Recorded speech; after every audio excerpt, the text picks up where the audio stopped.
Everyone, मेरा नाम विजय धनखड़ है और अपने डिटरमिनेंट का आखिरी टॉपिक आज शुरू करते हैं। कंसिस्टेंट और इनकंसिस्टेंट हमें ये पहचानना है और सिस्टम ऑफ लीनियर इक्वेशन आज सोल्व करना सीखेंगे। चलिए, तो system of linear equation solve करते हैं आज और ये आखिरी टॉपिक है डिटरमिनेंट का। और इससे एक क्वेश्चन CBSE और HBSE दोनों बोर्ड के अंदर या हर बोर्ड के अंदर एक क्वेश्चन जरूर आता है इसमें से। तो चलिए शुरू करते हैं। हमारे पास examine the consistency of the following system of linear equation, exercise 4.6 question number 1 है हमारे पास। हमें कंसिस्टेंसी पहचाननी है किसी भी इक्वेशन की। होता क्या है, कंसिस्टेंट और इनकंसिस्टेंट पहले ये देख लेते हैं।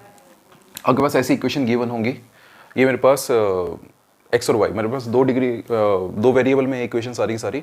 अगर 3 वेरिएबल की मेरे पास इक्वेशन आ जाएंगी तो उसने कैसे सोल्व करेंगे वो भी बताएंगे।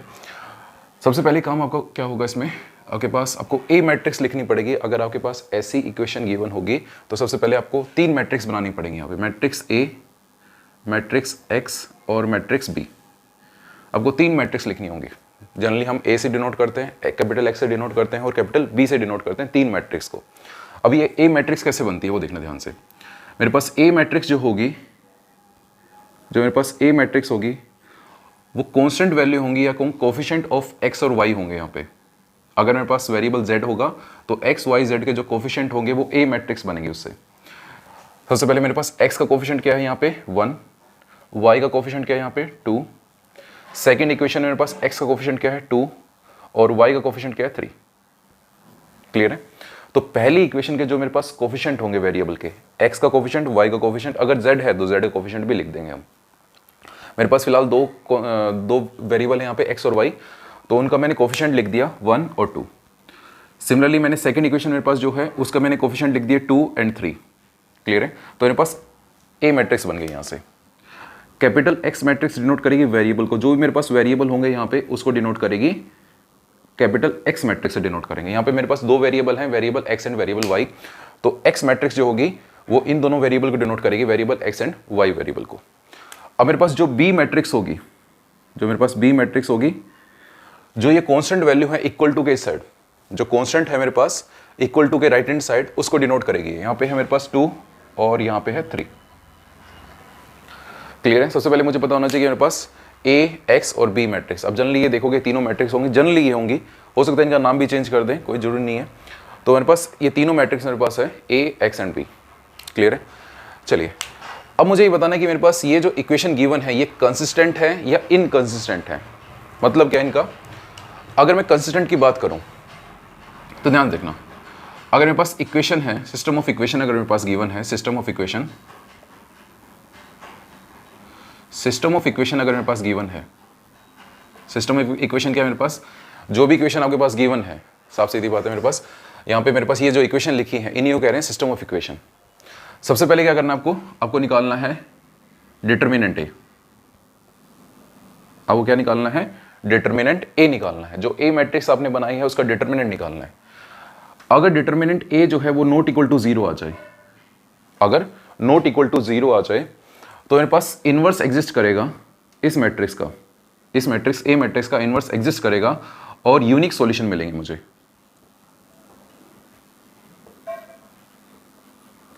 यूनिक सॉल्यूशन मिलेंगे, मतलब एक सॉल्यूशन मुझे मिलेगा। यूनिक सॉल्यूशन का मतलब है मुझे एक सॉल्यूशन मिलेगा। यहाँ पे मुझे एक सॉल्यूशन मिलेगा, यूनिक का मतलब है एक सॉल्यूशन मिलना, अगर डिटरमिनेंट नॉट इक्वल टू 0 है। तो सबसे पहले काम, और इसी को कहते हैं कंसिस्टेंट। अगर मेरे पास डिटरमिनेंट नॉट इक्वल टू 0 है तो इसको कहते हैं हम कंसिस्टेंट। अगर मेरे पास डिटरमिनेंट ए जो है वो 0 के बराबर आ जाए, सेकंड केस क्या होगा? अगर डिटरमिनेंट नॉट इक्वल टू 0 है तो मेरे पास यूनिक सॉल्यूशन मिलेगा, सो क्या कहेंगे? कंसिस्टेंट कहेंगे। अगर मेरे पास डिटरमिनेंट जो है वो 0 के बराबर आ जाए, इसमें इनवर्स एग्जिस्ट कर रहा था, इसमें इनवर्स एग्जिस्ट नहीं करेगा इसका, तो यहां पे क्या करना पड़ेगा? यहां पे मुझे निकालना पड़ेगा adjoint of A into B find करना पड़ेगा। अगर मेरे पास डिटरमिनेंट ए जो है वो 0 के बराबर आ जाता है तो डायरेक्टली इनकंसिस्टेंट मत कहना उसे। बहुत सारे बच्चे क्या करेंगे, अगर determinant A not equal to 0 consistent, determinant A 0 inconsistent बोल देंगे, जो कि गलत है। क्या करना पड़ेगा नेक्स्ट? आपको adjoint of A into B निकालना पड़ेगा। अगर मेरे पास adjoint of A into B अगर 0 के बराबर आ जाए, या फिर adjoint of A into B, यहाँ पे दो केस बनेंगे मेरे पास, नॉट इक्वल टू जीरो आ जाए। अगर adjoint of A into B zero के बराबर आ जाए, और दूसरा केस होगा adjoint of A into B not equal to zero आ जाए मेरे पास। क्लियर है? चलिए, तो मेरे पास यहाँ पे इनफाइनाइट नंबर ऑफ सॉल्यूशन मिलेंगे मुझे इस केस में मिलेंगे मुझे infinite number of solution,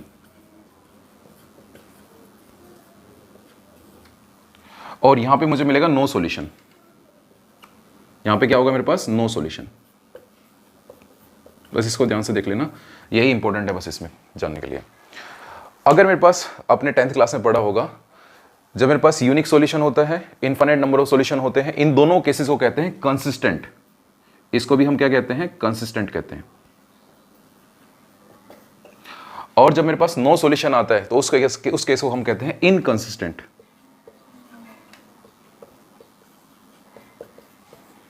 clear है?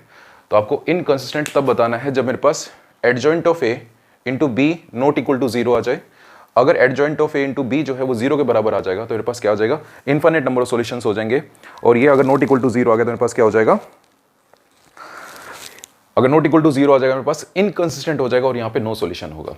जब मेरे पास नो सॉल्यूशन होगा तब इनकंसिस्टेंट है। अगर यूनिक सॉल्यूशन है और इनफाइनाइट नंबर ऑफ सॉल्यूशन है मेरे पास क्या रहेगा? ये कंसिस्टेंट रहेगा मेरे पास। क्लियर है? तो चलिए सबसे पहले क्वेश्चन इसको सोल्व करते हैं, फर्स्ट क्वेश्चन को सोल्व करते हैं और चेक करते हैं क्या मेरे पास ये। तो मेरे पास ए मैट्रिक्स है यहाँ पे, तो मुझे ए मैट्रिक्स का डिटरमिनेंट निकालना है सबसे पहले। अब ए मैट्रिक्स का डिटरमिनेंट मुझे निकालना है तो मैट्रिक्स से डिटरमिनेंट की फॉर्म में कन्वर्ट कर दें इसे। तो डिटरमिनेंट ऑफ ए मेरे पास हो जाएगा यहाँ पे 1 2 2 3। ये क्या मेरे पास? डिटरमिनेंट ऑफ ए कितनी वैल्यू आएगी? 3 -4 दैट इज इक्वल्स टू -1। तो ये नॉट इक्वल टू जीरो है मेरे पास। Determinant of A is not equal to zero. अगर जीरो के बराबर नहीं आया तो कौन सा केस है? पहला केस है। पहला केस मतलब मेरे पास कंसिस्टेंट है और यूनिक सॉल्यूशन होगा, मतलब इस मैट्रिक्स का इनवर्स एग्जिस्ट कर जाएगा। मुझे इस मैट्रिक्स का इनवर्स एग्जिस्ट करेगा और कितने सॉल्यूशन होंगे? यूनिक सॉल्यूशन होगा। क्लियर है? चलिए सेकंड क्वेश्चन देखते हैं। सेकंड क्वेश्चन है मेरे पास एक्सरसाइज 4.6 का सेकंड क्वेश्चन। मेरे पास ए मैट्रिक्स कैसे मिलेगी? यहाँ पे मुझे ए मैट्रिक्स मिलेगी मुझे जो वेरिएबल के कोफिशिएंट है, एक्स का कोफिशिएंट है 2, वाई का कोफिशिएंट है -1। साइन को जरूर कंसिडर करना, 1 मत लिखना, -1 है इसका कोफिशिएंट। यहाँ पे मेरे पास एक्स का कोफिशिएंट है 1 और वाई का कोफिशिएंट है 1 मेरे पास डिटरमिनेंट ऑफ ए कितना आएगा मेरे पास? डिटरमिनेंट ऑफ ए हो जाएगा मेरे पास 2 -1 1 1। सोल्व करें इसे तो मेरे पास कितना हो जाएगा? 2, बीच में माइनस का साइन, -1 इंटू 1 माइनस का 1, तो मेरे पास कितना आ गया यहाँ से? 3। जीरो के बराबर नहीं है ये। अगर ये जीरो के बराबर नहीं है तो क्या हो जाएगा मेरे पास? ये हो जाएगा कंसिस्टेंट। क्लियर है? ये क्या हो जाएगा मेरे पास? कंसिस्टेंट हो जाएगा। यहाँ पे कितने सॉल्यूशन होंगे? यूनिक सॉल्यूशन होगा इसका। चलिए थर्ड क्वेश्चन देखते हैं। क्वेश्चन नंबर थर्ड मेरे पास ये गिवन है x + 3y = 5। तो सबसे पहले आपको ए मैट्रिक्स लिखनी आनी चाहिए। यहाँ पे ए मैट्रिक्स कैसे लिखेंगे? जो x का कोफिशिएंट है वो लिख दिया मैंने, फिर y का कोफिशिएंट 3। पहली इक्वेशन से मैंने जो वेरिएबल के कोफिशिएंट थे वो लिख दिए, दूसरी इक्वेशन से जो मेरे पास वेरिएबल के कोफिशिएंट हो गए मैंने वो लिख दिए। अब इसका डिटरमिनेंट फाइंड कर लें। अब इसका डिटरमिनेंट अगर मैं लिखूंगा 1 3 2 6 तो मेरे पास कितना हो जाएगा? ये हो जाएगा 6 - 6 क्या आ गया? ये 0 आ गया। थर्ड क्वेश्चन मेरे पास डिटरमिनेंट ऑफ ए जो है वो 0 के बराबर बन रहा है। अगर डिटरमिनेंट ऑफ ए 0 आ गया तो आगे मुझे क्या करना पड़ेगा? अब डायरेक्टली इनकंसिस्टेंट मत कह देना, इसे डायरेक्टली इनकंसिस्टेंट मत कह देना। अब डिटरमिनेंट ए जो है वो 0 के बराबर आ रहा है तो क्या करना पड़ेगा? मुझे adjoint of A into B निकालना पड़ेगा। तो एडजॉइंट ऑफ ए, अगर मेरे पास 2 × 2 ऑर्डर की मैट्रिक्स है तो एडजॉइंट ऑफ ए डायरेक्टली हम लिख सकते हैं। जिसने पिछली वीडियोस नहीं देखी तो पिछली वीडियोस एक बार जाकर जरूर देख लें, अब वो क्लियर हो जाएगा एडजॉइंट ऑफ ए कैसे निकालते थे। इन दोनों को इंटरचेंज कर देंगे, यहाँ पे 6 और यहाँ पे 1, और इन दोनों के साइन को रिवर्स कर देंगे। मेरे पास क्या आ गया? ये आ गया एडजॉइंट ऑफ ए। अब एडजॉइंट ऑफ ए को किससे मल्टीप्लाई करना है? एडजॉइंट ऑफ ए को मल्टीप्लाई करना है बी से। अब बी मैट्रिक्स क्या है मेरे पास? बी मैट्रिक्स मेरे पास 5 और 8।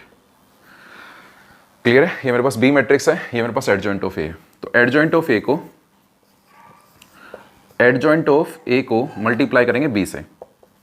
मल्टीप्लाई कर देते हैं, कितना बनेगा मेरे पास? ये बन जाएगा मेरे पास 30 और माइनस का 24। यहाँ पे मेरे पास आ जाएगा फर्स्ट रो सेकंड कॉलम, और उसके बाद मेरे पास यहाँ पे आएगा ये कितना, किस ऑर्डर की है? 2 × 2 ऑर्डर की है, ये है 2 × 1 ऑर्डर की। तो मेरे पास जो मैट्रिक्स आएगी किस ऑर्डर की आएगी, वो आएगी 2 क्रॉस 1 ऑर्डर की। इसमें 2 रो 1 कॉलम होगी। मेरे पास A11 आ गया। अब A21 निकालेंगे तो सेकंड रो को फर्स्ट कॉलम से मल्टीप्लाई कर दें, सो माइनस का 10 और प्लस का 8। मेरे पास कितना आ गया यहाँ से, ये मेरे पास आ गया 6 और ये आ गया मेरे पास माइनस का 2। क्लियर है? ये मेरे पास 0 के बराबर नहीं आया। Adjoint of A into B जो है वो 0 के बराबर नहीं आ रहा, नॉट इक्वल टू 0 है मेरे पास। ये क्या है मेरे पास, नॉट इक्वल टू 0, मतलब नल मैट्रिक्स के बराबर नहीं आ रहा मेरे पास ये।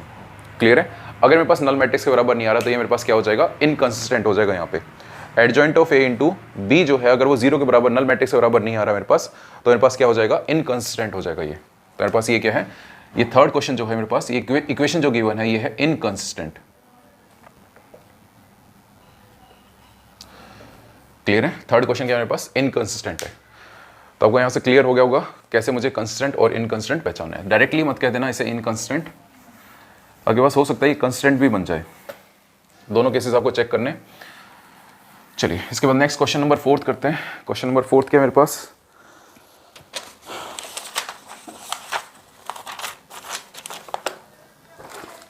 क्वेश्चन नंबर 4 है मेरे पास।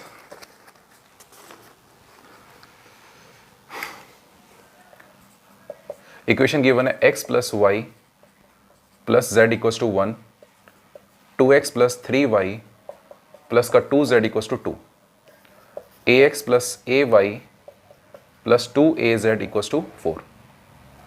क्लियर है? इस बार मेरे पास 3 इक्वेशन गिवन है, मेरे पास 3 वेरिएबल है x, y, z। अब मुझे इसमें चेक करना है कि मेरे पास ये कंसिस्टेंट है या इनकंसिस्टेंट है। चलिए तो सबसे पहले A मैट्रिक्स लिखेंगे। A मैट्रिक्स क्या बनेगी मेरे पास, यहाँ पे एक्स वाई जेड का जो कोफिशिएंट है वो लिख देना पहली रो में। एक्स का कोफिशिएंट 1, वाई का कोफिशिएंट भी 1 दिख रहा है मुझे, और जेड का कोफिशिएंट भी 1 है यहाँ पे। यहाँ पे सेकंड इक्वेशन मेरे पास एक्स का कोफिशिएंट कितना है 2, वाई का कोफिशिएंट है 3 और जेड का कोफिशिएंट है 2। थर्ड रो में A and 2a, X Y Z के कोफिशिएंट लिख दिए। अब इसका क्या करें, डिटरमिनेंट फाइंड कर देते हैं। अगर इसका डिटरमिनेंट मुझे फाइंड करना है तो डिटरमिनेंट में कन्वर्ट कर दिया, और डिटरमिनेंट ऑफ ए किसके बराबर आएगा देखते हैं। पहली रो के अबाउट इसे सोल्व कर लूँ। अगर पहली रो के अबाउट सोल्व कर रहा हूँ इसे, तो यहाँ पे लिखूंगा 1, 6a माइनस का 2a, बीच में साइन माइनस का 1 मल्टीप्लाई, ये हो जाएगा 4a माइनस का 2a प्लस का 1, ये हो जाएगा 2a माइनस का 3a। तो मेरे पास कितना आ गया यहाँ से, ये मेरे पास आ गया 4a और माइनस का 2a माइनस का a, that is equals to a। किसके बराबर आ रहा है, ये a के बराबर आ रहा है। और a क्या मेरे पास यहाँ पे 0 के बराबर नहीं है, a is not equal to 0। तो मेरे पास जो डिटर्मिनेंट है वो 0 के बराबर नहीं आया। अगर 0 के बराबर नहीं है तो कितने सॉल्यूशन होंगे इसके, इसका यूनिक सॉल्यूशन होगा, और ये मेरे पास क्या हो जाएगा, कंसिस्टेंट हो जाएगा। क्लियर है? बाकी 2 क्वेश्चन बचे हैं, सेम ऐसे ही है। अब उसे दोनों को ट्राई कर लेना। इसके बाद क्वेश्चन नंबर हम डायरेक्टली करेंगे 7th क्वेश्चन से हमें क्या करना है, हमें system of linear equation solve करनी है और एक्स वाई जेड की हमें वैल्यू निकालनी है। ठीक है, जिसे ये नोट करना है वो नोट कर सकते हैं। इसके बाद क्वेश्चन नंबर 7 करते हैं। चलिए नेक्स्ट क्वेश्चन है question number 7। System of linear equation solve करना है यूजिंग मैट्रिक्स मेथड। इस चीज़ का ध्यान रखना, मैट्रिक्स मेथड यूज करके सोल्व करना है बेटा। आगे सामने अगर ये इक्वेशन आ जाए तो कुछ बच्चे क्या करेंगे, डायरेक्टली यहाँ पे 10th क्लास में जो आपने सीखा था एलिमिनेशन मेथड, या फिर वहाँ पे आपने सीखा था क्रॉस मल्टीप्लिकेशन, उसका यूज़ नहीं करना है। यहाँ पे डायरेक्टली एक्स वाई जेड की वैल्यू मत निकालना, कोई मार्क्स नहीं मिलेगा आपको यहाँ पे बोर्ड के अंदर।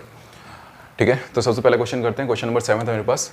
मैट्रिक्स मेथड का यूज़ करके एक्स और वाई की वैल्यू निकालेंगे हम यहाँ पे। तो सबसे पहला काम रहेगा हमारे पास, अगर हमारे पास ऐसी इक्वेशन आती है और हमें एक्स वाई की वैल्यू निकालनी है, सिस्टम ऑफ लीनियर इक्वेशन को सोल्व करना है। अगर इस इक्वेशन को मुझे सोल्व करना है सिस्टम ऑफ लीनियर इक्वेशन को, तो कहने का मतलब ये है मुझे एक्स वाई की वैल्यू निकालनी है यहाँ पे मैट्रिक्स मेथड का यूज़ करके। तो सबसे पहले ए मैट्रिक्स निकालेंगे यहाँ पे। ए मैट्रिक्स क्या है मेरे पास, जो कोफिशिएंट है 5 2 7 3। उसके बाद एक्स मैट्रिक्स लिखेंगे। एक्स मैट्रिक्स किसके बराबर है मेरे पास, एक्स एंड वाई। और बी मैट्रिक्स मेरे पास क्या है यहाँ पे 4 एंड 5। क्लियर है? मेरे पास ये तीनों मैट्रिक्स मैंने लिख दी। सबसे पहले काम आपका यही रहेगा, ए मैट्रिक्स, एक्स और बी मैट्रिक्स, ये तीनों मैट्रिक्स लिखना, यही आपका सबसे पहले काम रहेगा। चलिए उसके बाद मुझे एक्स, अगर एक्स की वैल्यू निकालनी है, ध्यान देखना, मेरे पास ए मल्टीप्लाई एक्स जो होगा वो बी के बराबर होगा। अगर मैं ए को एक्स से मल्टीप्लाई करूँ तो मेरे पास यही बनेगा वापस, इक्वल टू बी। ये जो है मेरे पास, ये सिस्टम ऑफ लीनियर इक्वेशन के बराबर ही आएगा। अगर इन दोनों को मल्टीप्लाई करोगे तो बी के बराबर आएगा मेरे पास ये। अब मुझे एक्स निकालना है यहाँ से, अगर मुझे x निकालना है यहाँ से, तो b को अगर उस साइड ले जाऊंगा तो मेरे पास क्या आ जाएगा, b inverse into a inverse into b के बराबर हो जाएगा। a को उस साइड ले जाना पड़ेगा, a इनवर्स इंटू b के बराबर हो गया। अब मुझे पता है कि अगर मुझे किसी मैट्रिक्स का इनवर्स निकालना है तो इनवर्स कैसे आता है मेरे पास, adjoint of a upon determinant a।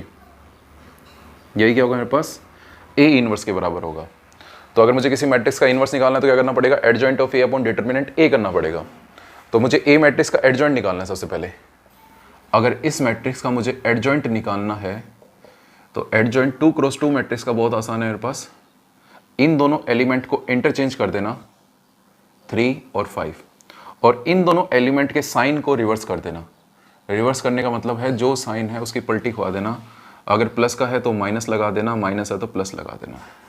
दोनों प्लस के थे, मैंने दोनों माइनस लगा दिए, इन दोनों एलिमेंट को एक दूसरे की जगह पे लिख दिया, एडजॉइंट ऑफ ए आ गया मेरे पास। उसके बाद मुझे क्या करना है, मुझे डिटर्मिनेंट ए निकालना है। आप सबसे पहला काम क्या करना, आप जब ये लिख लोगे तीनों मैट्रिक्स तो सबसे पहले डिटर्मिनेंट ए ही फाइंड करना।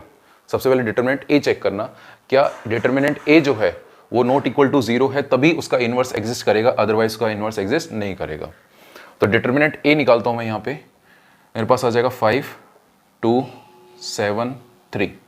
तो मेरे पास डिटर्मिनेंट ऑफ ए कितना आ गया, 15 माइनस 14 इक्वल टू 1। तो डिटर्मिनेंट ऑफ ए कितना आ गया मेरे पास, 1 के बराबर आ गया। अब मेरे पास एक्स मैट्रिक्स किसके बराबर होगी, मेरे पास एक्स मैट्रिक्स है ए इनवर्स इंटू बी, और ए इनवर्स क्या होगा मेरे पास, adjoint of A, adjoint of A upon determinant of A. Upon divide करूंगा तो मेरे पास 1 से डिवाइड करना है, करो या ना करो कोई फर्क नहीं पड़ेगा यहाँ पे। इंटू बी, बी मैट्रिक्स से मल्टीप्लाई कर दें। बी मैट्रिक्स मेरे पास यहाँ पे है, बी मैट्रिक्स है 4 और 5, तो मैंने लिख दिया यहाँ पे 4 और 5। मेरे पास यहाँ से एक्स मैट्रिक्स आ जाएगी, ये है 2 क्रॉस 1 की, और ये है मेरे पास, ये है 2 क्रॉस 2 की, और ये है 2 क्रॉस 1 की। दोनों का मल्टीप्लिकेशन पॉसिबल है, बिल्कुल। पहली मैट्रिक्स के नंबर ऑफ कॉलम और दूसरी मैट्रिक्स के नंबर ऑफ रोज अगर इक्वल है तो उनका मल्टीप्लिकेशन पॉसिबल है। तो दोनों को मल्टीप्लाई करने के बाद मेरे पास किस ऑर्डर की मैट्रिक्स आएगी, मेरे पास आएगी 2 क्रॉस 1 ऑर्डर की मैट्रिक्स। मल्टीप्लाई कर देते हैं, 3 4 जा 12 एंड माइनस 10, ये हो जाएगा मेरे पास माइनस का 28, और ये हो जाएगा प्लस का 25। तो मेरे पास एक्स मैट्रिक्स आ गई, यहाँ से एक्स मैट्रिक्स मेरे पास कितनी आ गई, 2 माइनस 3। क्लियर है। और एक्स मैट्रिक्स है क्या मेरे पास, एक्स मैट्रिक्स है मेरे पास, यही तो मेरे पास एक्स मैट्रिक्स। अब दो मैट्रिक्स अगर इक्वल हैं, दोनों कोरस्पॉन्डिंग एलिमेंट्स भी इक्वल होंगे, तो एक्स की वैल्यू यहाँ से कितनी आ गई 2, और वाई की वैल्यू कितनी आ गई यहाँ से 3। क्लियर है, जिसे नोट करना है वो नोट कर सकते हैं। इसके बाद क्वेश्चन, नेक्स्ट क्वेश्चन करते हैं। चलिए नेक्स्ट क्वेश्चन है, क्वेश्चन नंबर मेरे पास 8th क्वेश्चन है यहाँ पे, क्वेश्चन नंबर 8 है। सिस्टम ऑफ लीनियर इक्वेशन को सोल्व करना है, एक्स और वाई की वैल्यू में निकालनी है यहाँ से। अगर एक्स और वाई की वैल्यू निकालनी है सबसे पहले क्या लिखना पड़ेगा, मैट्रिक्स ए लिखनी पड़ेगी। और मैट्रिक्स ए कैसे लिखेंगे, 2 माइनस 1 3 और 4। उम्मीद करता हूँ अभी तक आप सीख गए होंगे मैट्रिक्स ए और मैट्रिक्स एक्स लिखना। यहाँ पे मैट्रिक्स एक्स क्या है मेरे पास, यहाँ पे वेरिएबल कौन कौन से दिख रहे हैं मुझे, 2 वेरिएबल दिख रहे हैं, एक्स और वाई। उसके बाद बी मैट्रिक्स लिखेंगे। बी मैट्रिक्स कैसे बनेगी, जो कॉन्स्टेंट वैल्यू है राइट हैंड साइड में इक्वेशन के राइट हैंड साइड में जो कांस्टेंट वैल्यू है उसी से मेरे पास यहाँ पे बी मैट्रिक्स बनेगी। तो सबसे पहले मुझे डिटर्मिनेंट ऑफ ए फाइंड करना है। मेरे पास सबसे पहला काम यही रहेगा आपके पास, डिटर्मिनेंट ऑफ ए निकालना। मेरे पास कितना आ गया यहाँ पे 8, बीच में साइन माइनस का, 3 मल्टीप्लाई -1 माइनस का 3 हो जाएगा, माइनस माइनस प्लस हो गया मेरे पास, 8 + 3 कितना हो जाएगा मेरे पास 11 के बराबर आ जाएगा। डिटर्मिनेंट ऑफ ए आ गया मेरे पास। अब मेरे पास यहाँ पे a मल्टीप्लाई एक्स किसके बराबर होगा, b के बराबर होगा। और x मैट्रिक्स कैसे आ जाएगी, x मैट्रिक्स आएगी a इनवर्स इंटू b के बराबर आएगी। इस चीज़ को ध्यान रखना, ये इंपॉर्टेंट है बस यहाँ पे। x मैट्रिक्स कैसे आएगी, a इनवर्स इंटू b के बराबर आएगी। और a इनवर्स कैसे आएगा मेरे पास, a इनवर्स मेरे पास आएगा adjoint of a upon determinant of a। Adjoint of a क्या होगा मेरे पास, इन दोनों एलिमेंट्स को रिवर्स कर दें या इंटरचेंज कर दें। यहाँ पे हो जाएगा 4 और यहाँ पे आ जाएगा 2, और इनके साइन की पलटी खवा दें। साइन मेरे पास माइनस का ये 1 था, प्लस का 1 हो गया, प्लस का 3 था, माइनस का 3 हो गया। तो साइन को मैंने चेंज कर दिया और इन दोनों एलिमेंट को इंटरचेंज कर दिया। अब डिटरमिनेंट मेरे पास कितना है, डिटरमिनेंट मेरे पास 11 है, तो 11 से इसे डिवाइड कर दो। मेरे पास ये क्या आ गया, ये आ गया मेरे पास ए इनवर्स। क्लियर है। अब ए इनवर्स को किससे मल्टीप्लाई करना है, ए इनवर्स को मल्टीप्लाई करना है बी से। तो मेरे पास सबसे पहले लिखूंगा ए इनवर्स, ये मेरे पास ए इनवर्स है, इसको किससे मल्टीप्लाई करना है, इसको बी से मल्टीप्लाई करना है, तो मेरे पास हो जाएगा माइनस का 2 and 3। ये क्या मेरे पास, ये आ गया मेरे पास यहाँ पे एक्स मैट्रिक्स के बराबर। ये था ए इनवर्स, ये है मेरे पास बी, अगर ए इनवर्स को बी से मल्टीप्लाई करूंगा तो मेरे पास क्या आ जाएगा, एक्स मैट्रिक्स के बराबर आ जाएगा। ध्यान रखना कुछ बच्चे पहले इसे 11 को पहले डिवाइड करेंगे फिर मल्टीप्लाई करेंगे, ऐसा मत करना, आपके पास कॉम्प्लिकेट हो जाएगा थोड़ा सा ही। पहले इन दोनों को मल्टीप्लाई कर देना और लास्ट में जो भी आए उन सभी एलिमेंट्स को 11 से डिवाइड कर देना। पहले इन दोनों मैट्रिक्स का मल्टीप्लिकेशन कर देना। जब भी आपके पास ऐसा है तो इस 1/11 को बाहर ही रखना, अभी अंदर मत भेजना। इसको मल्टीप्लाई करना इससे माइनस का 8 और ये हो गया मेरे पास प्लस का 3, ये हो गया मेरे पास प्लस का 6 और ये हो गया मेरे पास प्लस का 6। क्लियर है, 3 2 6 एंड ये भी कितना हो गया 6। क्लियर है, चलिए तो मेरे पास यहाँ से कितनी वैल्यू आ गई, मेरे पास यहाँ से आ गया माइनस का 5 और यहाँ से 12, बाहर है मेरे पास 1/11, तो मेरे पास एक्स मैट्रिक्स क्या आ गई, मेरे पास आ गई माइनस का 5/11 एंड 12/11। ये क्या है मेरे पास, ये x है और ये मेरे पास क्या है, ये y है मेरे पास। क्लियर है, स्मॉल x और स्मॉल y है मेरे पास। कैपिटल X मैट्रिक्स को रिप्रेजेंट कर रहा था यहाँ पे। क्लियर है, तो आंसर चेक कर लेते हैं एक बार इसका। चलिए माइनस 5/12 एंड 12/11 बिल्कुल सही है यहाँ पे। जिसे नोट करना है वो नोट कर सकता है। इसके बाद क्वेश्चन, नेक्स्ट क्वेश्चन करते हैं। चलिए क्वेश्चन नंबर 9 भी करते हैं। क्वेश्चन नंबर 9 में हमारे पास दो वेरिएबल है यहाँ पे, सिस्टम ऑफ लीनियर इक्वेशन में गिवन है। सबसे पहला काम मैट्रिक्स ए लिखनी है मुझे यहाँ पे। मैट्रिक्स ए क्या आ जाएगा मेरे पास यहाँ पे 4 -3 और यहाँ पे हो जाएगा 3 और -5। एक्स मैट्रिक्स कैसे आएगा मेरे पास, एक्स मैट्रिक्स आ जाएगा मेरे पास वेरिएबल जो है यहाँ पे, वेरिएबल मुझे दिख रहे हैं एक्स और वाई, और बी मैट्रिक्स जो है वो कॉन्स्टेंट से मिलकर बनेगी, कॉन्स्टेंट मेरे पास 3 and 7। क्लियर, चलिए अब डिटरमिनेंट ए निकालते हैं सबसे पहले। अगर डिटरमिनेंट ए की बात करूँ तो पास कितना हो जाएगा, माइनस का 20 और ये माइनस माइनस प्लस का 9, तो मेरे पास कितना आ गया, माइनस का 11। डिटरमिनेंट ऑफ ए क्या आ गया मेरे पास, -11, 0 के बराबर नहीं है। अगर 0 के बराबर नहीं है तो क्या हो जाएगा, तो मेरे पास कंसिस्टेंट हो जाएगा। कितने सॉल्यूशन होंगे, एक सॉल्यूशन होगा, यूनिक सॉल्यूशन होंगे। ध्यान रखना, अगर डिटरमिनेंट ऑफ ए 0 के बराबर नहीं है तो यूनिक सॉल्यूशन होगा जिसे कहेंगे कंसिस्टेंट। डिटरमिनेंट ऑफ ए आ गया मेरे पास। अब निकालेंगे adjoint of A. Adjoint of A, और अगर इसको डिवाइड कर दें डिटरमिनेंट ए से, मेरे पास क्या आ जाएगा, ए इनवर्स। अच्छा क्यों चाहिए ए इनवर्स, क्योंकि एक्स मैट्रिक्स जो होगी वो कैसे मिलके बनेगी, ए इनवर्स इंटू बी से मिलके बनेगी, ए इनवर्स मल्टीप्लाई बी से मिलके बनेगी। तो मेरे पास एडजॉइंट ऑफ ए कैसे आएगा, एडजॉइंट ऑफ ए मेरे पास आएगा, इन दोनों को इंटरचेंज कर दें और इन दोनों के साइन को रिवर्स कर दें और किससे डिवाइड कर दें, -11 से डिवाइड कर दें। क्लियर है। अच्छा मेरे पास ये आ गया ए इनवर्स। अगर ए इनवर्स को मैं मल्टीप्लाई कर दूं बी से, मेरे पास ये है ए इनवर्स। अगर इसको किससे मल्टीप्लाई कर दूं, इसको मल्टीप्लाई कर दूं बी से, मेरे पास बी मैट्रिक्स क्या है, मेरे पास 3 7। मेरे पास क्या आ जाएगा यहाँ से, मेरे पास आ जाएगा ये एक्स मैट्रिक्स के बराबर आ जाएगा। ए इनवर्स को अगर बी से मल्टीप्लाई करूंगा क्या आ जाएगा मेरे पास, एक्स मैट्रिक्स के बराबर आ जाएगा। तो मल्टीप्लाई करते हैं यहाँ पे, पहली रो पहले कॉलम से मल्टीप्लाई हो जाएगी 15 प्लस का 21, ये हो जाएगा मेरे पास माइनस का 9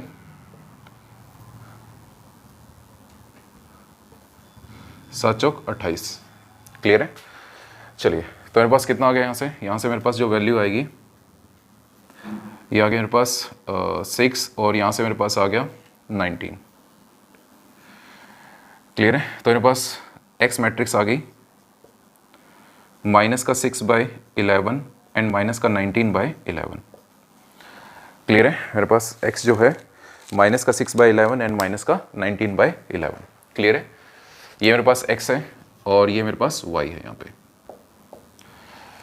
चलिए क्वेश्चन नंबर 10 करते हैं। जिसे ये नोट करना है वो वीडियो को पॉज करके नोट कर ले। चलिए अब क्वेश्चन नंबर 10 करते हैं। क्वेश्चन नंबर 10 में मेरे पास 2 इक्वेशन है यहाँ पे, पर जो क्वेश्चन आपके पास आएगा बोर्ड के अंदर उसमें 3 इक्वेशन होंगी आपके पास। 10th क्वेश्चन है ये मेरे पास। सबसे पहले ए मैट्रिक्स लिखनी है आपको। ए मैट्रिक्स हो जाएगा मेरे पास 5 2 3 एंड 2। डिटरमिनेंट ऑफ ए कितना आ गया मेरे पास, डिटरमिनेंट आ गया मेरे पास 10 - 6 that is equal to 4। Zero के बराबर नहीं है, अगर जीरो के बराबर नहीं है तो कंसिस्टेंट होगा और यूनिक सॉल्यूशन होगा, इनवर्स एग्जिस्ट करेगा इसका। एक्स मैट्रिक्स लिख रहा हूँ यहाँ पे एक्स एंड वाई, और बी मैट्रिक्स लिख रहा हूँ, कांस्टेंट वैल्यू क्या है 3 एंड 5, 3 एंड 5 लिख दिया मैंने। अब मुझे निकालना है a multiply X is equal to B. Paper के अंदर एज इट इज लिखना है आपको। मेरे पास x मैट्रिक्स जो आ जाएगी वो आ जाएगी a इनवर्स इंटू बी के बराबर आ जाएगी। a इनवर्स कैसे आएगा मेरे पास? a इनवर्स आएगा मेरे पास adjoint of a upon determinant a के बराबर आएगा। ये आ गया मेरे पास a इनवर्स। क्लियर है? आपको सारे स्टेप एज इट इज करने हैं पेपर के अंदर, अगर आपके पास ये क्वेश्चन आएगा तब। एडजॉइंट ऑफ a कितना होगा मेरे पास? एडजॉइंट ऑफ a 2 क्रॉस 2 के लिए बहुत आसान है, 2 5 माइनस का 2 माइनस का 3। डिटरमिनेंट a कितना है मेरे पास? डिटरमिनेंट a मेरे पास यहाँ पे 4, 1/4। क्लियर है? a इनवर्स आ गया। अगर a इनवर्स को मल्टीप्लाई कर दूं किससे? b मैट्रिक्स से। b मैट्रिक्स कितनी है मेरे पास? 3 5, तो मेरे पास क्या आ जाएगा यहाँ से? x मैट्रिक्स आ जाएगा मेरे पास। सो 1/4, ये हो जाएगा मेरे पास 6, ये हो गया मेरे पास माइनस का 10, ये हो गया मेरे पास माइनस का 9, और ये हो गया प्लस का 25। क्लियर है? ये मेरे पास x मैट्रिक्स आ गई यहाँ से 1/4, ये बचेगा मेरे पास माइनस का 4, और मेरे पास कितना बचेगा? ये बचेगा 16। डिवाइड कर दें, डिवाइड इस 4 को अब अंदर डिवाइड कर देना। इस वाले स्टेप में मत करना डिवाइड, आपके पास जो कैलकुलेशन है वो थोड़ी सी लेंथी हो जाएगी। सबसे बढ़िया कि इस जो भी आपके पास डिटरमिनेंट की वैल्यू आ रही है उसको लास्ट में ब्रैकेट के अंदर भेज देना। तो मेरे पास ये हो जाएगा माइनस का 1 और ये हो जाएगा 4। तो मेरे पास ये वैल्यू आ गई x की, और ये वैल्यू मेरे पास क्या है? y की। क्लियर है? x और y की, x की वैल्यू -1 और y की वैल्यू क्या आ गई मेरे पास? 4 के बराबर आ गई। क्लियर है? जिसे ये नोट करना है वो नोट कर सकते हैं, वीडियो को पॉज करके फिर करते हैं नेक्स्ट क्वेश्चन। चलिए नेक्स्ट क्वेश्चन नंबर 11 था हमारे पास। अब क्वेश्चन नंबर 11 जो है 11, 12, 13, 14, इनमें से एक क्वेश्चन बार बार रिपीट होता है हमारे पास। सिमिलर क्वेश्चन होते हैं एज इट इज, जिसमें 3 इक्वेशन हमारे पास गिवन होती हैं। ये बोर्ड के पॉइंट ऑफ व्यू से बहुत इंपॉर्टेंट क्वेश्चन है। ये ऐसे क्वेश्चन हमारे पास आखिरी के जो 4-5 क्वेश्चन है इस एक्सरसाइज के, बहुत इंपॉर्टेंट क्वेश्चन है ये। क्लियर है? ये बार बार रिपीट होते हैं हमारे पास। चलिए तो शुरू करते हैं इसको। सबसे पहले मुझे क्या करना है? सेम वही काम है मेरे पास। अगर मुझे system of linear equation solve करना है, सबसे पहले ए मैट्रिक्स लिखनी पड़ेगी मुझे। ए मैट्रिक्स कैसे आएगी? जो वेरिएबल के कोफिशिएंट है यहाँ पे, एक्स का कोफिशिएंट 2, वाई का कोफिशिएंट 1 और जेड इस बार मेरे पास आ गया, तो जेड का कोफिशिएंट कितना है? 1। एज इट इज मैंने लिख दिया। सेकंड इक्वेशन मेरे पास एक्स का कोफिशिएंट 1, वाई का -2 एंड जेड का -1। यहाँ तो एक्स है ही नहीं, अगर एक्स है नहीं है तो मेरे पास एक्स का कोफिशिएंट कितना हो जाएगा? 0 हो जाएगा। वाई का कोफिशिएंट 3 है और जेड का कोफिशिएंट कितना है मेरे पास? -5। ए मैट्रिक्स लिख दी। अच्छा, मेरे पास जो कैपिटल एक्स मैट्रिक्स होगी, जो वेरिएबल मेरे पास मैट्रिक्स होगी, इसमें वेरिएबल मेरे पास एक्स वाई एंड जेड। इस बार 3 वेरिएबल आ गए, तो इस मैट्रिक्स में मेरे पास वेरिएबल कितने आ जाएंगे? X Y Z. मेरे पास बी मैट्रिक्स जो है, बी मैट्रिक्स मेरे पास 1, 3/2 एंड 9। क्लियर है? ये मेरे पास बी मैट्रिक्स है, ए, एक्स और बी। सबसे पहला काम आपका यही होगा पेपर के अंदर, आपको ये तीनों मैट्रिक्स लिखनी होंगी। उसके बाद आपको लिखना होगा डिटरमिनेंट ए फाइंड करना होगा। अगर मैं डिटरमिनेंट ए फाइंड करूं, या तो पहले कॉलम के अबाउट फाइंड कर लूं या थर्ड रो के अबाउट फाइंड कर लूं, सबसे इजी है मेरे पास, क्योंकि यहाँ पे मेरे पास एक 0 मुझे मिल रही है। तो मैं पहले कॉलम के अबाउट फाइंड कर लेता हूँ। यहाँ पे लिखूंगा 2 प्लस का 10 प्लस का 3, उसके बाद लिखूंगा माइनस का 1, इन दोनों को मल्टीप्लाई माइनस का 5, इन दोनों को मल्टीप्लाई माइनस का 3। मेरे पास कितना हो गया यहाँ से? ये 13, 26, और मेरे पास कितना हो गया? ये हो गया -8 और -1 करूँगा तो प्लस का 8। मेरे पास कितनी वैल्यू आ गई? मेरे पास आ गया 34। क्लियर है? मेरे पास डिटरमिनेंट ऑफ ए कितना आ गया? 34 के बराबर आ गया। क्लियर है?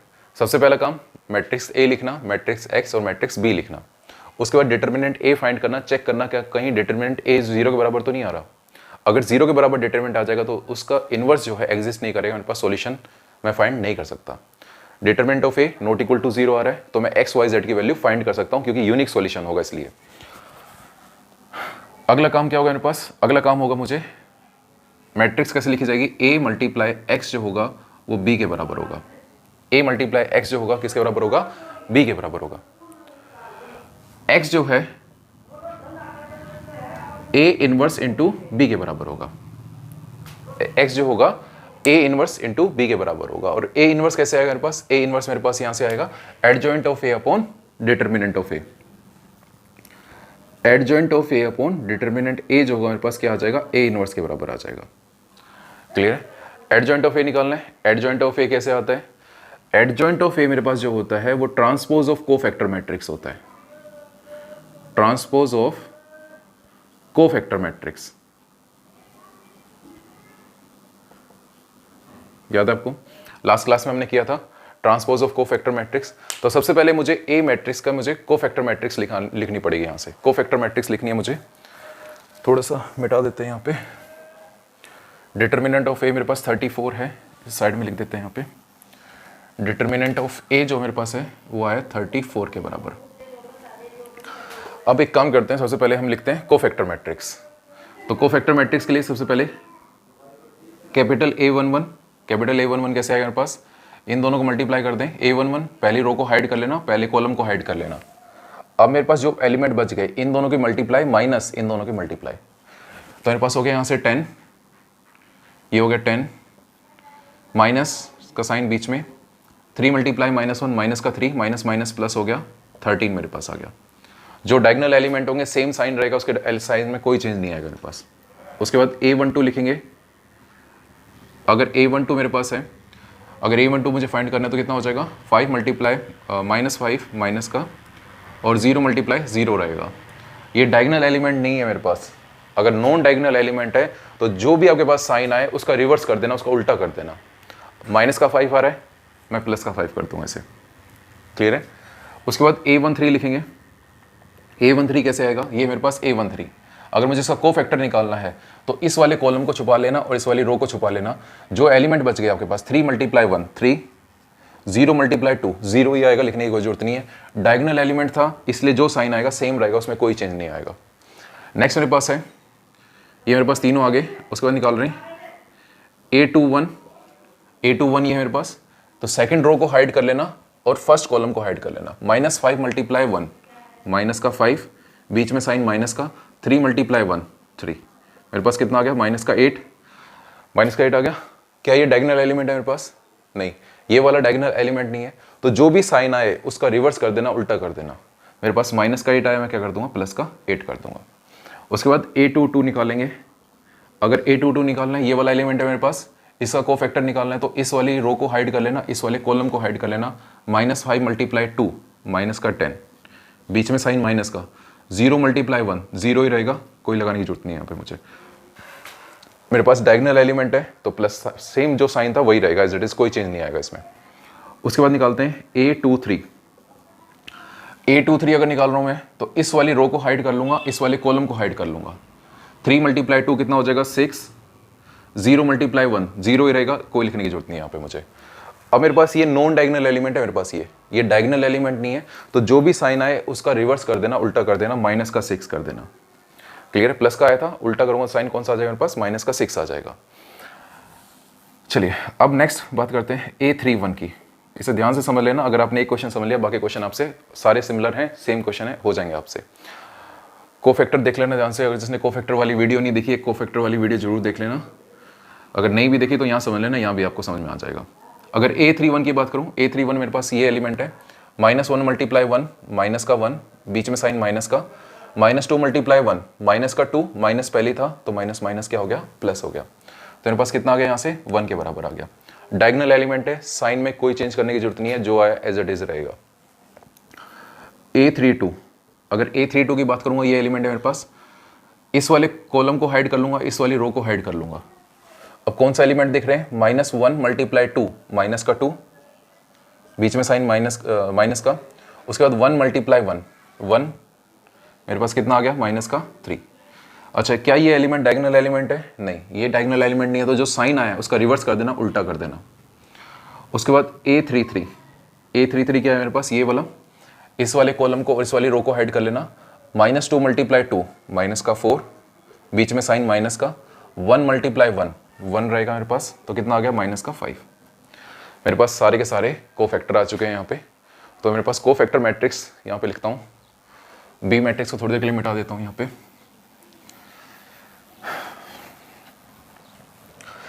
मेरे पास कोफैक्टर मैट्रिक्स आई है, कोफैक्टर मैट्रिक्स मेरे पास यहाँ से आ गई 13, 5 एंड 3, और सेकंड रो मेरे पास है 8, -10, -6, थर्ड रो मेरे पास है 1, 3, -5। ये आ गया मेरे पास कोफैक्टर मैट्रिक्स। आपको एज इट इज लिखनी है कोफैक्टर मैट्रिक्स। उसके बाद इस कोफैक्टर मैट्रिक्स का ट्रांसपोज लेना है,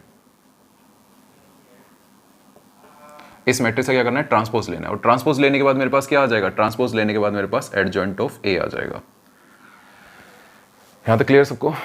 चलिए, तो पहली रो को पहला कॉलम बना दें, दूसरी रो को दूसरा कॉलम बना दें, और तीसरी रो को तीसरा कॉलम बना दें। मेरे पास आ गया एडजॉइंट ऑफ ए। अगर एडजॉइंट ऑफ ए को डिटर्मिनेंट ए से डिवाइड कर दूं, अगर इसको डिटर्मिनेंट ए से डिवाइड कर दूं तो क्या आ जाएगा मेरे पास, ए इनवर्स आ जाएगा मेरे पास। तो 1/34 से डिवाइड कर देता हूं इसे, 34 से डिवाइड कर दूंगा या 1/34 से मल्टीप्लाई कर दूं, एक ही बात है। क्लियर है? मेरे पास ए इनवर्स आ गया। अब ए इनवर्स को किससे मल्टीप्लाई करना है, ए इनवर्स को मल्टीप्लाई करना है बी से। बी मैट्रिक्स क्या थी मेरे पास, बी मैट्रिक्स मेरे पास 1, 3/2 एंड 9।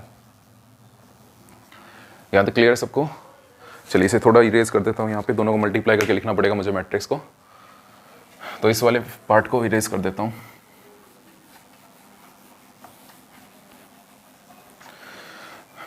चलिए, तो इन दोनों को मल्टीप्लाई करेंगे, मेरे पास जो मैट्रिक्स आएगी, एक्स मैट्रिक्स आएगी मेरे पास। यहाँ से दोनों को मल्टीप्लाई करने के बाद मेरे पास बाहर है 1/34, अंदर मल्टीप्लाई करेंगे 13 × 1, 13 प्लस 8 × 3/2, कितना हो जाएगा मेरे पास, 4 बचेगा, 4 × 12 हो जाएगा यहाँ पे।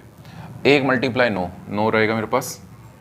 उसके बाद सेकंड रो फर्स्ट कॉलम 5, -10 को मल्टीप्लाई करूँगा 3/2 से, तो माइनस का 5 और 5 थी 15, माइनस का 15 बचेगा, और 9 थी 27 हो जाएगा यहाँ पे। इसको मल्टीप्लाई करेंगे 3, और मेरे पास हो जाएगा यहाँ पे, इससे मल्टीप्लाई करूँगा तो मेरे पास आ जाएगा माइनस का 3 और माइनस का 9 हो जाएगा। ये हो जाएगा मेरे पास माइनस का 45। क्लियर है?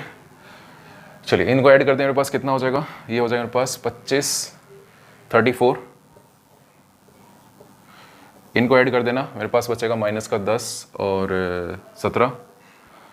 इनको ऐड कर दें, मेरे पास यहाँ से बचेगा माइनस का 6 और माइनस का 51।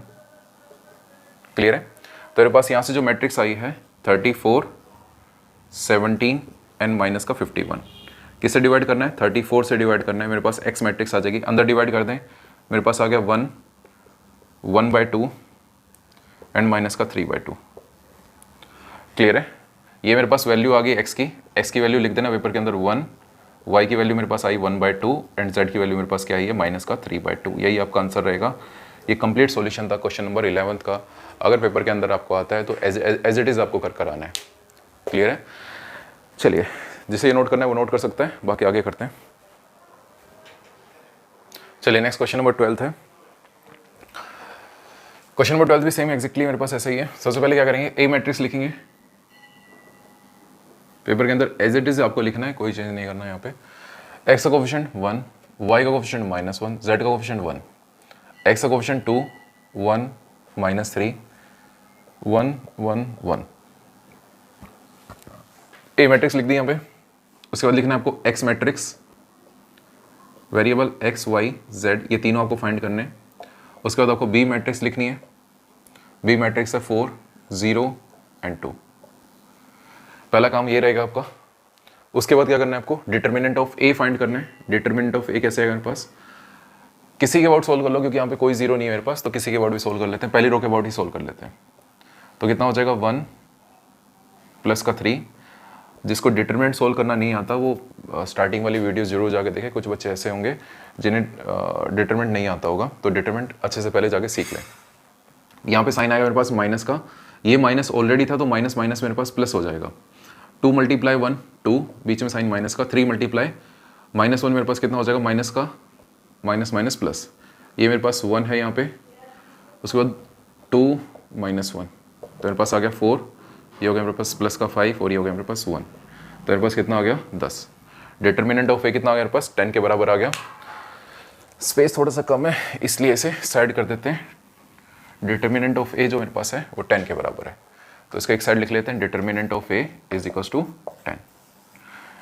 चलिए अब क्या करें, अब करना है मुझे कोफैक्टर निकालना है, क्योंकि मेरे पास a मल्टीप्लाई एक्स, आपको पहले ये लिखना पड़ेगा a multiply X is equal to B, तो x मैट्रिक्स मेरे पास आ गई a इनवर्स इंटू बी, और a इनवर्स कैसे आएगा, adjoint of a upon determinant a multiply b।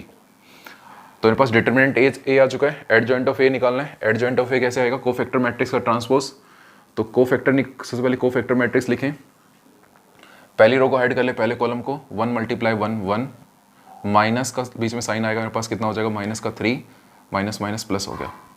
Diagonal element है, सेम साइन रहेगा, कोई चेंज नहीं आएगा। a12 की बात करूं, a12 कैसे आएगा मेरे पास, इस वाले कॉलम को छुपा लेना, इस वाली रो को छुपा लेना, 2 मल्टीप्लाई 1 2, बीच में साइन माइनस का, 1 मल्टीप्लाई माइनस 3 माइनस का, तो मेरे पास क्या आ गया 5। अच्छा ये तो डायगोनल एलिमेंट नहीं है मेरे पास, डायगोनल एलिमेंट नहीं है तो क्या करें, जो साइन आया उसका रिवर्स कर दें, प्लस का 5 था तो माइनस का 5 लगा दें। उसके बाद a13, अगर a13 मुझे लिखना है तो कैसे आएगा, 2 मल्टीप्लाई 1 2, माइनस का साइन 1 मल्टीप्लाई 1 1, मेरे पास कितना आ गया 1। डायगोनल एलिमेंट है तो जो साइन आया एज इट इज़ रहेगा, कोई चेंज नहीं करना। उसके बाद मुझे करना है a21, अगर a21 निकालना है तो क्या करेंगे, 1 मल्टीप्लाई माइनस 1, माइनस का 1, बीच में साइन माइनस का, 1 मल्टीप्लाई 1 1, मेरे पास कितना आ गया माइनस का 2। ये डायगोनल एलिमेंट नहीं है मेरे पास, तो साइन इसका भी रिवर्स करना पड़ेगा, माइनस था तो प्लस कर दो। a22 कैसे आएगा मेरे पास, सेकंड वाले कॉलम और सेकंड वाली रो को हाइड कर लेना, 1 मल्टीप्लाई 1 1, बीच में साइन माइनस का, 1 मल्टीप्लाई 1 अगेन 1, तो मेरे पास कितना आ जाएगा 0 के बराबर।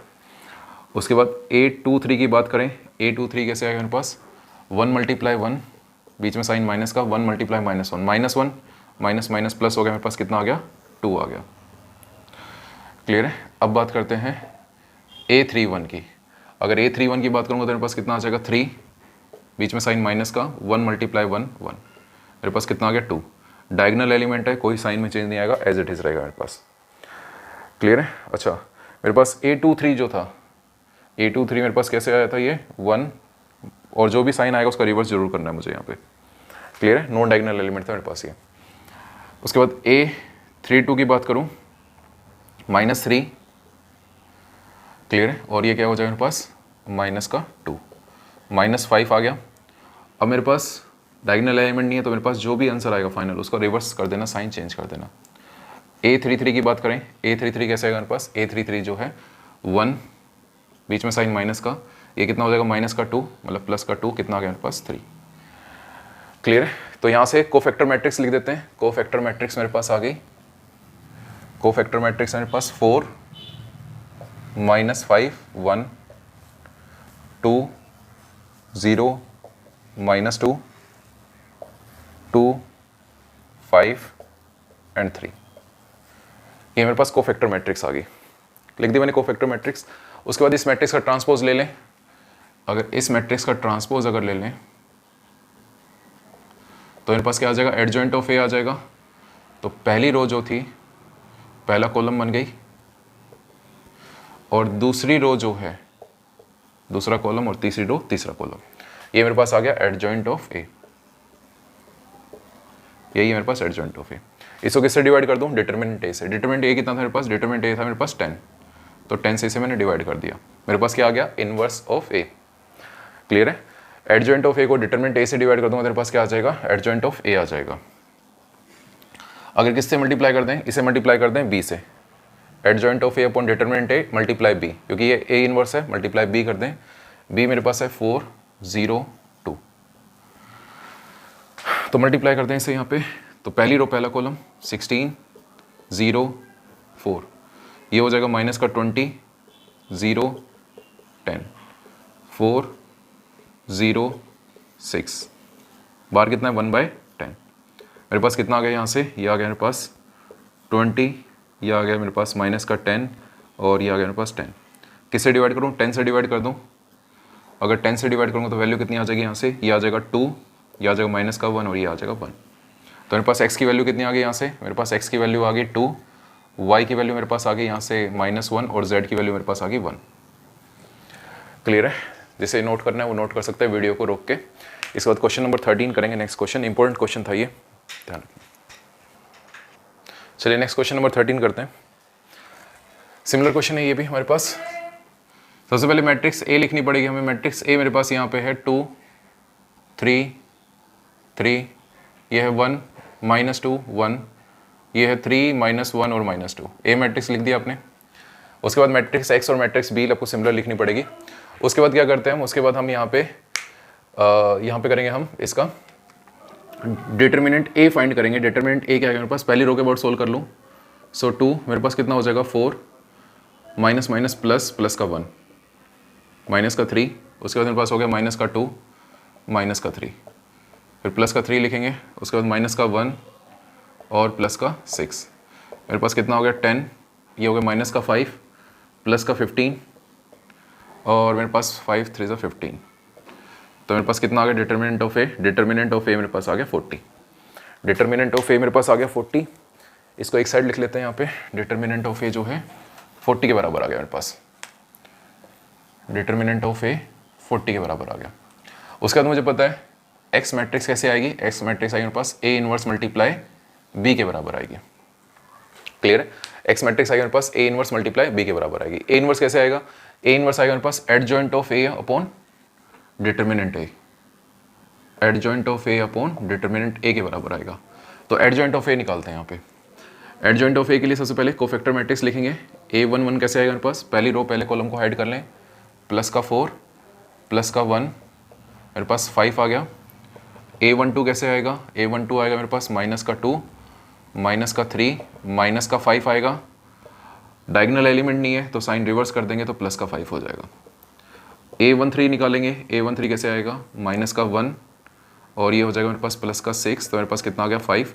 डायगोनल एलिमेंट था तो सेम रहेगा, कोई चेंज नहीं आएगा। उसके बाद हम लिखेंगे A21। A21 कैसे आएगा मेरे पास, माइनस का 6 और ये हो गया मेरे पास माइनस माइनस प्लस का 3, तो मेरे पास क्या आ गया माइनस का 3। डायगोनल एलिमेंट नहीं है तो साइन रिवर्स कर देना, माइनस का था तो प्लस हो जाएगा। A22 अगर निकालूँ मैं, A22 की बात करूँ तो मेरे पास हो जाएगा माइनस का 4 और ये हो जाएगा मेरे पास माइनस का 6 माइनस का 10। A23 की बात करें, A23 कैसे है मेरे पास, माइनस का 2 माइनस का 9, कितना हो गया माइनस का 11। नॉन डायगोनल एलिमेंट तो क्या करते हैं, साइन रिवर्स कर दें, माइनस है तो क्या हो जाएगा प्लस हो जाएगा। उसके बाद बात करें यहाँ पे मेरे पास है A31 निकाल लें। A31 कैसे आएगा, 1 × 3 3 माइनस साइन बीच में, माइनस का 6 माइनस माइनस प्लस हो जाएगा 9। डायगोनल एलिमेंट है, सेम साइन रहेगा, कोई चेंज नहीं आएगा। A32 की बात करें, A32 कैसे आएगा मेरे पास, 1 × 2 2 माइनस साइन बीच में 3, मेरे पास कितना हो गया माइनस का 1। नॉन डायगोनल एलिमेंट है तो अपोजिट साइन कर देना, जो भी आएगा उसका अपोजिट कर देना, माइनस आए तो प्लस कर देंगे।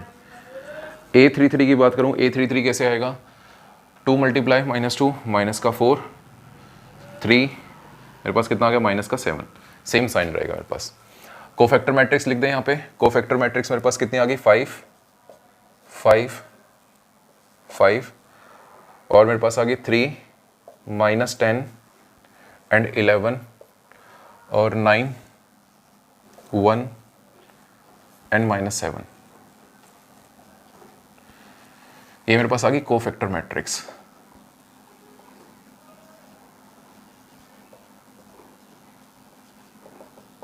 क्लियर है, मेरे पास आ गई कोफैक्टर मैट्रिक्स। ट्रांसपोज ले लें इसका। अब इसका ट्रांसपोज अगर ले लें हम तो हमारे पास एडजॉइंट ऑफ ए आ जाएगा, ये आ जाएगा 5 5 5 3 -10 11 9 1 -7। क्लियर है। डिटर्मिनेंट ए से डिवाइड करते हैं। डिटर्मिनेंट ए मेरे पास कितना आया था 40 और किससे मल्टीप्लाई कर दें, बी मैट्रिक्स से मल्टीप्लाई कर दें। बी मैट्रिक्स क्या है मेरे पास यहाँ पे 5 माइनस का 4 एंड 3। क्लियर है, तो मेरे पास ये आ गई एक्स मैट्रिक्स। चलिए तो मल्टीप्लाई कर देते हैं। 1/40 एज इट इज रहेगा मेरे पास। मैं फिर से कहता हूँ कि इस 40 को ना अंदर मत भेजना, कैलकुलेशन लेंथी हो जाएगी आपकी। पहले इन दोनों को मल्टीप्लाई कर देना, फिर 40 से डिवाइड कर देना हर एक एलिमेंट को। मेरे पास हो जाएगा 25 माइनस का 12 और 27, ये हो जाएगा 25 प्लस का 40 प्लस का 3, ये हो गया 25 माइनस का 44 एंड माइनस का 21।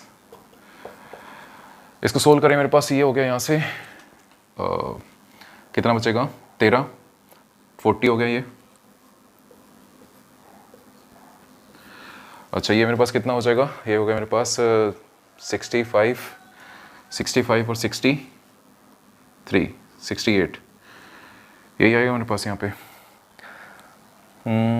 चलिए चेक कर लेना इसे। ये मेरे पास कितना बचेगा यहाँ से, ये मेरे पास हो गया माइनस का 65 और उसमें से मैं 25 हटा दूंगा तो मेरे पास कितना आ जाएगा 40 माइनस का 40। डिवाइड कर दें, मेरे पास आ जाएगा 1, ये -1 और इसकी वैल्यू कितनी आ रही है मेरे पास, इसकी वैल्यू चेक करनी पड़ेगी एक बार। इसकी वैल्यू मेरे पास जो है क्वेश्चन नंबर 13, इसकी वैल्यू चेक करनी है। मेरे पास वैल्यू इसकी गलत आ रही है। मेरे पास होगा 25 प्लस का 40 एंड प्लस का 3। चलिए कोई नहीं, एक बार से चेक करना, कहीं कैलकुलेशन में मिस्टेक होगी इसकी, ठीक है, एक बार चेक कर लेने से। इसको नेक्स्ट क्वेश्चन करते हैं। चलिए नेक्स्ट क्वेश्चन नंबर 14 है हमारे पास। सबसे पहले इसके ए मैट्रिक्स लिखेंगे। ए मैट्रिक्स मेरे पास यहाँ से आ जाएगी 1 -1 2 3 4 -5 2 -1 और 3। सिमिलरली आप मैट्रिक्स एक्स एंड बी लिख देंगे यहाँ पे। डिटरमिनेंट ए निकालेंगे, उसके बाद यहाँ पे एक्स और मैट्रिक्स बी लिखने के बाद अब डिटरमिनेंट ऑफ ए निकालेंगे। डिटरमिनेंट ऑफ ए कितना आ जाएगा मेरे पास यहाँ पे 1, ये हो जाएगा मेरे पास 12 प्लस का 5 और ये हो जाएगा मेरे पास प्लस का 1, क्योंकि ऑलरेडी माइनस है तो माइनस माइनस प्लस हो गया। 3 3 ज़ा 9, बीच में साइन माइनस का, ये कितना हो गया मेरे पास प्लस का 10 प्लस का 2, ये कितना हो गया मेरे पास यहाँ पे माइनस का 3 और ये हो गया मेरे पास यहाँ पे 8। मेरे पास कितना हो गया 17 प्लस 19 और माइनस का 22। क्लियर है? तो मेरे पास यहाँ से कितना बचा, ये बचा मेरे पास माइनस का 3 और 14 यहाँ से। तो मेरे पास डिटरमिनेंट ऑफ ए जो है मेरे पास कितना आ गया 14 के बराबर आ गया। क्लियर है? डिटरमिनेंट ऑफ ए कितना मेरे पास 14 के बराबर आ गया। अब क्या करते हैं यहाँ पे, अब निकालेंगे कोफैक्टर। इस मैट्रिक्स से कोफैक्टर निकालना है इसके बाद, क्योंकि मुझे पता है एक्स किसके बराबर होगा, एक्स होगा ए इनवर्स इंटू बी के बराबर होगा। तो कोफैक्टर निकालते हैं। A11 की वैल्यू निकालना। कोफैक्टर निकालते समय ध्यान रखना कोई साइन में गलती मत कर देना, नहीं तो आपका फाइनल आंसर जो होगा कहीं ना कहीं गलती आएगी, वहाँ पे मैच नहीं करेगा। तो अगर मैं A11 का निकालूंगा तो 4 3 ज़ा 12 माइनस का साइन, ये हो जाएगा 5। मेरे पास कितना बचा यहाँ पे, मेरे पास बच गया 7। उसके बाद A12 कितना आएगा मेरे पास यहाँ पे, ये हो जाएगा मेरे पास 9, माइनस साइन बीच में, माइनस का 10, माइनस माइनस प्लस हो गया 19। जो भी साइन आएगा उसका रिवर्स कर देना, वही मेरा आंसर होगा। A13 डायगोनल एलिमेंट है, जो आएगा साइन सेम रहेगा, कोई चेंज नहीं आएगा। तो माइनस का 3, माइनस का 8, माइनस का 11 हो गया। उसके बाद बात करें A21 की। A21 अगर निकाल रहा हूँ तो ये माइनस का 3, माइनस माइनस प्लस हो जाएगा, प्लस का 2, कितना आ गया माइनस का 1। जो भी साइन आए उसका रिवर्स कर देना। उसके बाद A22 की बात करूँगा तो मेरे पास कितना आ जाएगा 3, माइनस का 4, माइनस का 1 और जो सेम साइन रहेगा, कोई चेंज नहीं आएगा। A23 की बात करूँ तो मेरे पास होगा माइनस का 1 और ये हो जाएगा मेरे पास माइनस का 2, माइनस माइनस प्लस 1 आएगा। जो भी साइन आएगा उसका रिवर्स हो जाएगा, क्योंकि नॉन डायगोनल एलिमेंट है मेरे पास ये। उसके बाद बात करें A31 की। अगर A31 की बात करूँगा तो मेरे पास हो जाएगा 5 और ये हो जाएगा मेरे पास माइनस का 8। मेरे पास कितना आ गया, माइनस का 3 आ गया। अगर मैं बात करूँ A32 की, अगर A32 की बात करूँ तो मेरे पास हो जाएगा माइनस का 5 और ये हो गया मेरे पास माइनस का 6। मेरे पास कितना आ गया, माइनस का 11। जो भी साइन आएगा उसका रिवर्स कर देना, वही मेरा आंसर होगा। उसके बाद बात करें A33 की। A33 की अगर बात करूँ तो मेरे पास कितना हो जाएगा 4 और माइनस का 3, माइनस माइनस प्लस हो जाएगा, मेरे पास कितना आ गया 7। सेम साइन रहेगा, कोई चेंज नहीं आएगा। तो कोफैक्टर मैट्रिक्स लिख दें यहाँ से। कोफैक्टर मैट्रिक्स मेरे पास आ गई 7, माइनस 19 एंड माइनस 11। उसके बाद 1, माइनस 1, माइनस 1। ये मेरे पास है माइनस 3, 11 एंड 7। मेरे पास कोफैक्टर मैट्रिक्स आ गई। इस मैट्रिक्स का ट्रांसपोज ले लें। ट्रांसपोज लेंगे तो कितना हो जाएगा 7, minus 19, minus 11, 1 minus 1, minus 1, minus 3, 11 and 7। किससे डिवाइड कर दें इसे? इसे डिवाइड कर देंगे हम डिटरमिनेंट ए से। तो 1/14 लिख दें बाहर। और इसको मल्टीप्लाई कर दें बी मैट्रिक्स से 7 -5 एंड 12। क्लियर है? इसे मल्टीप्लाई करेंगे, सोल्व करेंगे और वही हमारे पास एक्स वाई जेड की वैल्यू आ जाएंगी। क्लियर है? चलिए इसे कंप्लीट कर लेना। और इसमें 2 क्वेश्चन और बचे हमारे पास, उन 2 क्वेश्चन को ट्राई करना। सेम क्वेश्चन है, अगर आपने यहाँ तक समझ लिया तो 2 क्वेश्चन भी आपसे हो जाएंगे, एक्जैक्टली सेम क्वेश्चन है वो हमारे पास। चलिए तो इसके बाद मिलते हैं नेक्स्ट वीडियो में। अगर किसी को डाउट है तो कमेंट में कर दें, हम उन 2 क्वेश्चन को भी सोल्व कर लेंगे। चलिए तो मिलते हैं नेक्स्ट वीडियो में अपने नेक्स्ट टॉपिक के साथ। आज के लिए इतना ही है। थैंक यू, जय हिंद।